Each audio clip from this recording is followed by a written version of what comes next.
స్పష్టమైన ప్రకటన చేసింది. ఆయిల్ పైప్ లైన్ ఇప్పుడు హార్ముజ్ జలసంధిని బైపాస్ చేసుకుని వెళ్తున్నాం, ఇప్పటికే 50% కంప్లీట్ అయిపోయింది అన్నటువంటి విషయాన్ని అధికారికంగా ప్రకటించడం.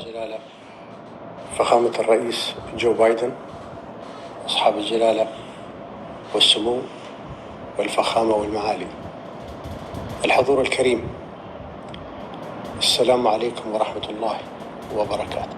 فخامة ఇది పూర్తి అయిపోతే కనుక ఇదిగో ఇట్లా వస్తుందన్నమాట మ్యాప్. బైపాస్ చేసుకుంటూ వెళ్ళిపోతుంది, అంటే హార్ముజ్ జలసంధిని టచ్ చేయకుండా పైప్ లైన్ అవతలకి వెళ్ళిపోతుంది. తద్వారా సప్లైస్కి సంబంధించిన ప్రాబ్లం లేదు. ఇది ఇంతకుముందే సౌదీ అరేబియా ఆల్రెడీ ఆల్టర్నేటివ్ చేసేసుకుంది.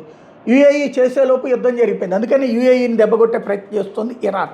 ఇది పూర్తి అయిపోతే కనుక ఇక ఆ పైన అమెరికాను ఇరాన్ ఎంత చించుకున్నా పోయేది లేదు. కాకపోతే ఇక్కడ ఉన్న ఆయిల్ నిల్వలకు మాత్రం ప్రమాదం ఇరాన్తో. ఇరాన్ అందుకని యూఏఈని దెబ్బతీసే కుట్ర చేస్తుంది.